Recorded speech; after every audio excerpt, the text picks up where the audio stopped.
देखो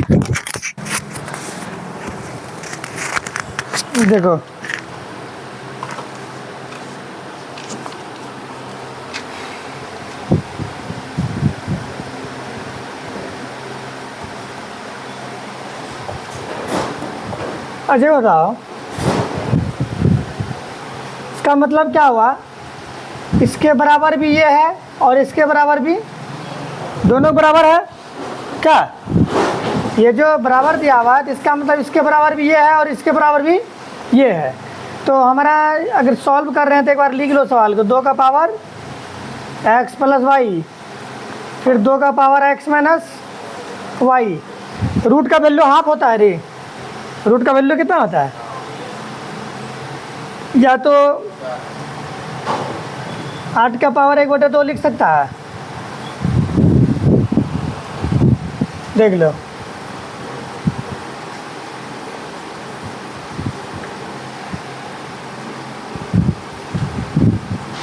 एक बटे दो घन मूल का 5 मूल का 1/5, ठीक है। इसका मतलब रूट वाला यहाँ 2 लिखा हुआ नहीं रहता, 2 लिखा हुआ नहीं रहता है, इसका मतलब ये 2 ही होता है। क्लियर है? हाँ, तो रूट का वैल्यू कितना होता है? हाफ होता है। अगर इतना कर लिया है तो आगे देखो, या अगर तुम चाहो कि नहीं हम इसको नहीं हटाएंगे तो एक चीज़ और कर सकते हो, और भी एक आसान तरीका हो सकता है। अगर मान लिए कि तुमको ये कंसेप्ट याद नहीं है, कौन कंसेप्ट? ये वैल्यू हमको याद नहीं है, आखिर क्या बिना इसका संभव है? कैसे है?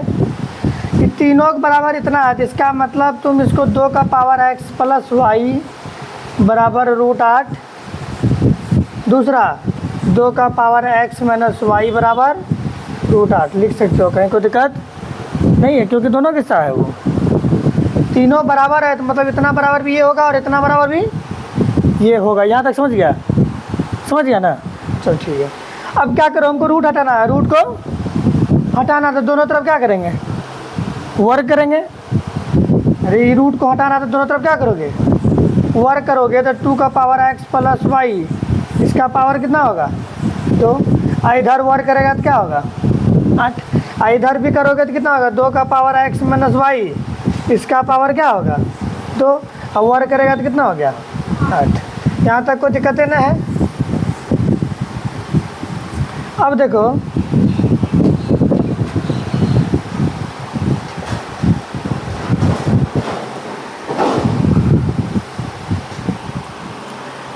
ये चीज़ पढ़ चुका है ना तुम लोग?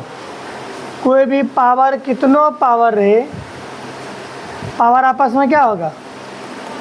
गुना होता है ना।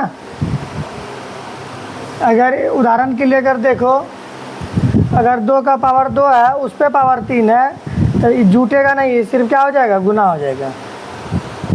तो पावर का पावर हमेशा क्या होता है? गुना होता है। 2 का पावर 3 है, उस पे पावर 4 है, तो क्या हो जाएगा? 2 का पावर 12। तो पावर पे पावर हमेशा क्या होगा? गुना होगा, ना कि वो जुटेगा। तो जब पावर इसमें गुना होगा तो पावर किस में होगा ना? तो x प्लस 2y में होगा, x प्लस वाई में होगा। तो यहाँ कितना हो जाएगा? 2 का पावर 2x प्लस 2y, यही ना होगा? अब ये बताओ, या तो तुम एक चीज़ कर लो, ज़्यादा आसान रहेगा। क्या बता रहे हैं? पावर जब गुना होगा तो यहाँ कितना होगा? 2 इंटू एक्स प्लस वाई, ये होगा ना? क्या 8 को हम लिख सकते हैं 2 का पावर 3? लिख सकते हैं। तो 2 का पावर कितना लिख सकते हैं? 3। ठीक है। अब नीचे में देखो, यहाँ पे भी क्या लिखोगे तुम? 2 का पावर 2 इंटू क्या होगा? x माइनस, अरे पावर गुना होगा जैसे, तो इधर कितना हो जाएगा? 2 का पावर 3। अब एक फॉर्मूला और ज़रूरत पड़ेगा, क्या?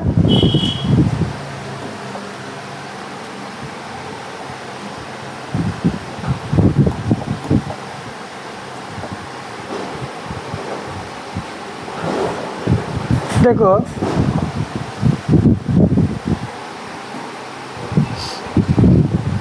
ये फॉर्मूला पढ़ा है तुम लोग?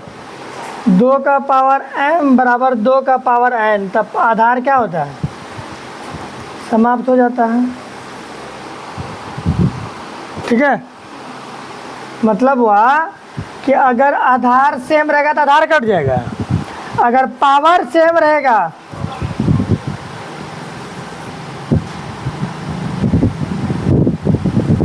ठीक है ए, तो अगर पावर आधार सेम, आधार क्या हो गया? कट गया। और जब पावर सेम करेगा a पा पावर m बराबर b पा पावर m, तो पावर क्या होगा? कट जाएगा। जो सेम होगा पावर पावर समान है तो कट जाएगा, आधार आधार समान है तो कट जाएगा। क्या ये बात समझ में आया? तो ये बात समझ में आया?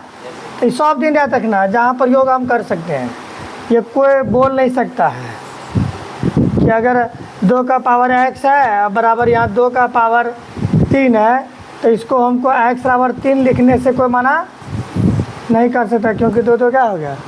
कट गया। क्लियर है? अगर कहीं पे a पा पावर m बराबर b पा पावर m रहे, तो यहाँ पावर कट जाएगा, तो यहाँ आंसर क्या आ जाएगा? a बराबर b। क्या समझ में आया ये चीज़? हो गया क्लियर? चलो ठीक है। अगर ये चीज़ अगर क्लियर हो गया, तो अब तुम मिसाल समझोगे आगे बहुत बढ़िया से। देखो अब इसका पावर देखो, आधार दोनों सेम है ना? इसका भी आधार इसका भी आधार क्या होगा? कट जाएगा। तो इसका मतलब कितना आया? 2 इंटू एक्स प्लस बराबर क्या बचा? 3, और 2 गुना हम उधर जाएगा क्या होगा? 3/2। समीकरण 1। तुम अलग अलग भी सॉल्व कर सकते हो, हम तो दोनों एक के साथ ले लिए। और दूसरा देखो, पुनः दूसरा अकाउंट है ये वाला ना, तो 2 का पावर कितना होगा? 2 इंटू एक्स माइनस वाई बराबर कितना है? 2 का पावर 3 है, तो आधार आधार क्या हो गया? तो 2 इंटू एक्स माइनस वाई बराबर कितना आया? 3। तो एक्स माइनस वाई बराबर कितना आया? 3/2। समीकरण 2। जब 4 हम बोले थे समान हो, प्लस माइनस में रहे, तो दोनों को जोड़ देंगे तो मामला क्या होगा? कट जाएगा। समीकरण 1 और 2 को क्या करोगे? समीकरण 1 प्लस समीकरण 2 करने पर, जब हम क्या बोले थे? चिन्ह भिन्न भिन्न हो, चार समान हो, तो क्या होता है? हम लोग जोड़ते हैं। जब जोड़ेंगे तो कितना हो जाएगा? जब जोड़ेंगे तो वाई वाई क्या हो गया? कट गया। डायरेक्ट काट दो ना, क्या होता है? लिखने देंगे बच्चा की तरह। तो यहाँ एक्स और ये यहाँ पे कितना था? एक्स एक्स एक्स कितना हो गया? 2x। जोड़ में चिन्ह नहीं बदलता है, तो अब ई भी नहीं छूटेगा। आप बोलोगे कि क्या यहाँ सॉल्व करके लिखे डायरेक्ट काट दे? करने दे। तो अब ई भी जुटेगा ना, तो 3/2 और 3/2 जोड़ेगा तो कितना होगा? 3/2 प्लस 3/2। तो एलसीएम कितना आया? 2, और ऊपर में 3 3 6, कट के कितना आया? 3। कट के कितना आया? 3। तो एक्स बराबर कितना आया? 3/2। लेकिन हमको वैल्यू चाहिए किसका? हमें वाई की वैल्यू चाहिए। देखो ना वहाँ सवाल में क्या कहा है? वाई बोला है ना, तो एक्स का मान कहाँ रखोगे? समीकरण 1 में रख दो। समीकरण 1 यही है ना, तो एक्स के जगह क्या रखोगे? समीकरण 1 से, समीकरण 1 से वाई बराबर कितना रखोगे? वाई बराबर एक्स बराबर एक्स कितना रखोगे? समीकरण 1 से, तो समीकरण 1 से क्या कर रहे हैं हम? जहाँ x है वहाँ पे क्या रख रहे हैं? 3/2 और प्लस y बराबर 3/2। तो अब देखो ये प्लस में उधर क्या तो 3/2 माइनस 3/2 खत्म। y बराबर कितना आया? देखने में कितना छोटा सवाल लग रहा था ना? सवाल छोटा लग रहा था ना? तो अगर इस सवाल को 5 नंबर पूछ दे तो तकलीफ नहीं, कोई तकलीफ नहीं है, जिसको ऑब्जेक्टिव में पूछा जाता है। अब ऑप्शन से कैसे बनाएंगे ध्यान दो।